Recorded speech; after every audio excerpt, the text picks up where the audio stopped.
Gim, it's a rich thing.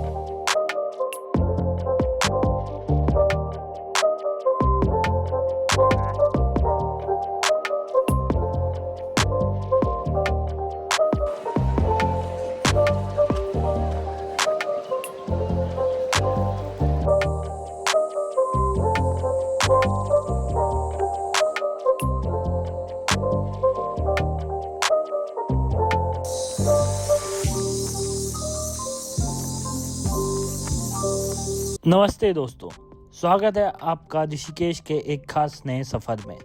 आज हम explore करने वाले हैं 3 मैजिकल प्लेसेस जो है 13 मंजिल टेंपल, गंगा बीच और वर्ल्ड फेमस 84 कुटिया यानी बीटल्स आश्रम।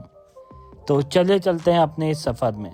थोड़ी देर ड्राइव करने के बाद हम अपने होटल से पहुंच गए थे हम 13 मंजिल टेंपल पे। तो जैसे ही आप देख ही सकते हैं 13 मंजिले का ये मंदिर है जो लक्ष्मण झूला के पास है।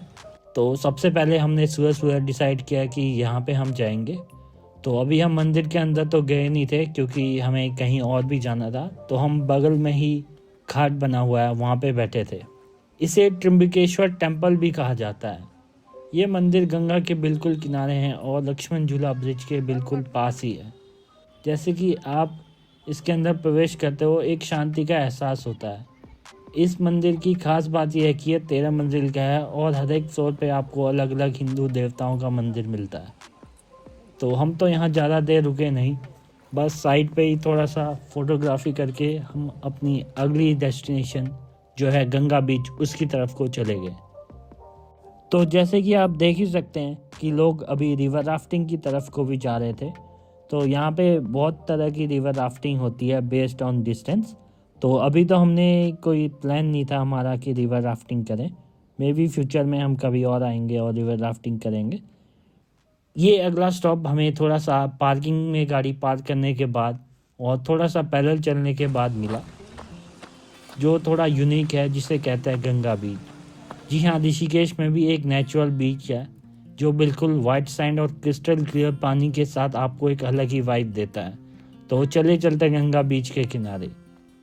ये बीच आपको मिलेगा परमार्थ निकेतन और राम झूला के आसपास। भीड़ भरे घाट्स की बजाय ये जगह ज़्यादा पीसफुल है। यहाँ लोग मेडिटेशन, योगा, बुक रीडिंग या बस शांति से गंगा के किनारे बैठे पानी की आवाज़ सुनते हैं। तो हम तो सुबह सुबह ही गए थे क्योंकि आज हमें अपने घर वापस भी जाना था। तो सुबह के टाइम पे ये जगह एकदम एनर्जेटिक लगती है जब लोग योगा प्रैक्टिस करते हैं, और शाम को गोल्डन सनसेट में ये और भी मैजिकल हो जाती है। पहाड़ों के बीच सूरज ढलता है और गंगा की लहरों पर गोल्डन रिफ्लेक्शन चमकती है। तो अभी हम जा रहे हैं थोड़ा सा बीच के किनारे बिल्कुल ही। तो चलिए चलते हैं। तो आप देख ही सकते हैं बिल्कुल यहाँ वाइट सैंड है बिल्कुल नदी के किनारे। और यहाँ पे हमसे पहले काफ़ी और लोग भी आए हुए हैं जो यहाँ पे नदी के किनारे नहा रहे हैं, और कुछ लोग तो बस ऐसे ही बैठे हुए हैं। तो चलिए चलते हैं बिल्कुल नदी के किनारे। हम भी थोड़ा सा बैठ के यहाँ पे मनोरंजन लेते हैं। तो थोड़ी देर हम भी यहाँ पे बैठे और हमने भी फ़ोटोग्राफी और वीडियोग्राफी की। तो इसके बाद अभी हमारे सुबह के नाश्ते का टाइम था। तो ये था सीता घाट जहाँ पे हम अभी बैठे हुए थे। तो इसी से हम राम झूला होते हुए अपनी पेट पूजा करने के लिए कहीं एक स्पॉट ढूंढ रहे थे, क्योंकि अभी सुबह सुबह का टाइम था तो काफ़ी स्पॉट थे जो खुले नहीं थे। तो चलिए चलते हैं, देखते हैं कि कहाँ पे हमें बढ़िया खाने को मिलता है। और ये आप देख ही सकते हैं यहाँ से कितना बढ़िया नज़ारा दिख रहा है सीता घाट से। तो चलिए चलते हैं अब आगे को। तो थोड़ी देर पैदल चलने के बाद हमें काफ़ी सारे रेस्टोरेंट मिल गए। तो हमने उन्हीं में से एक में the paradise cafe and juice bar में डिसाइड किया कि हम यहाँ पे खाना खाएंगे, सुबह का ब्रेकफास्ट। तो चलिए चलते हैं, ऑर्डर करते हैं अपने खाने के लिए। और फिर खाने के बाद हम चलते हैं अपनी तीसरी डेस्टिनेशन की तरफ जो है 84 कुटिया। तो खाने में हमने आलू के पराठे खाए थे थोड़े, और फिर खाने के बाद हम चल दिए अपनी तीसरी डेस्टिनेशन की ओर। तो जैसे कि आपको पता ही होगा यहाँ पे पार्किंग का बहुत ही प्रॉब्लम है। तो पार्किंग आपको काफ़ी दूर लगानी पड़ती है जनरली, तो आपको पैदल ही घूमना पड़ता है। तो हम भी पैदल ही निकल गए थे पार्किंग की तरफ को। तो चले चलते हैं पार्किंग की तरफ को और वहीं से ही अपनी अगली डेस्टिनेशन की तरफ। तो यहाँ से लगभग 10 मिनट की ड्राइव थी जहाँ हमें जाना था। तो ये रही उसकी पार्किंग। और वैसे तो वहाँ पे रोड के किनारे भी आप गाड़ियाँ खड़ी कर सकते हैं, ऐसी कोई प्रॉब्लम नहीं है। तो हमने भी पार्किंग में गाड़ी लगा दी थी और फिर थोड़ा सा पैदल चलना था अंदर की तरफ को। तो हम वहाँ पे भी थोड़ा सा पैदल चल के चले गए थे क्योंकि अभी दोपहर का टाइम हो रहा था तो धूप तो काफ़ी थी, पर यहाँ इतनी गर्मी नहीं थी जितनी गर्मी कहीं और होती है। तो मौसम तो बढ़िया ही हो रहा था। 84 कुटिया का हमें पहला बोर्ड दिख गया था जो पॉइंट कर रहा था इस तरफ से जाना है। और यहाँ पे हमारे अलावा काफ़ी और लोग भी आए हुए थे। तो आप देख ही सकते हैं पार्किंग में कितनी गाड़ियाँ खड़ी हैं यहाँ पे। तो चले चलते हैं फटाफट अंदर की तरफ को। तो यहाँ पे अभी तो कुछ होता नहीं है ख़ास क्योंकि अभी सब बंद पड़ा हुआ है। और साथ ही साथ यहाँ पे आपको टिकट भी लेना पड़ेगा जो है 200 रुपये पर पर्सन। तो चलिए चलते हैं टिकट लेके और देखते हैं अंदर को क्या क्या है। तो इसके हिस्ट्री के बारे में मैं आपको थोड़ा सा बता देता हूँ कि 1968 में दुनिया की सबसे famous music band the Beatles यहाँ आए और महर्षि महेश योगी के आश्रम में मेडिटेशन सीखने लगे। उनका ऋषिकेश स्टे इतना इम्पैक्टफुल था कि उन्होंने यहाँ पर अपने कुछ लेजेंडरी सॉन्ग लिखे। इस वजह से ऋषिकेश एक इंटरनेशनल हॉटस्पॉट बन गया है। आज के टाइम पे यह आश्रम अबैंडन हो चुका है, लेकिन गवर्नमेंट ने इसे टूरिस्ट के लिए ओपन किया हुआ है। यहाँ आपको मेडिटेशन केव्स, लेक्चर हॉल्स और छोटी छोटी कुटियास मिलेंगी। और सबसे ज़्यादा इंटरेस्टिंग है यहाँ के वॉल पर बनी हुई ग्राफिटी आर्ट, जिसमें बीटल्स का पोर्ट्रेट, स्पिरिचुअल सिंबल और कलरफुल मुराल्स बने हुए हैं। 84 कुटिया का नाम इसलिए पड़ा क्योंकि यहाँ पहले 84 मेडिटेशन हट्स हुआ करती थी जहाँ लोग अपने मन को शांत करते थे और ध्यान लगाने आते थे।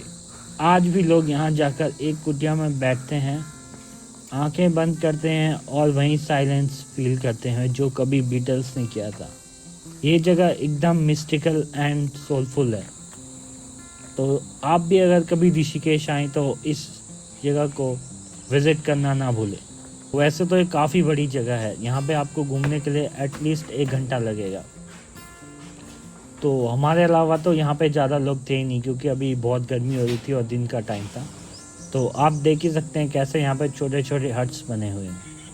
तो चले चलते हैं आगे को और देखते हैं कि आगे को और क्या क्या है। तो हमने भी पूरा टूर नहीं किया क्योंकि काफ़ी बड़ा था ये।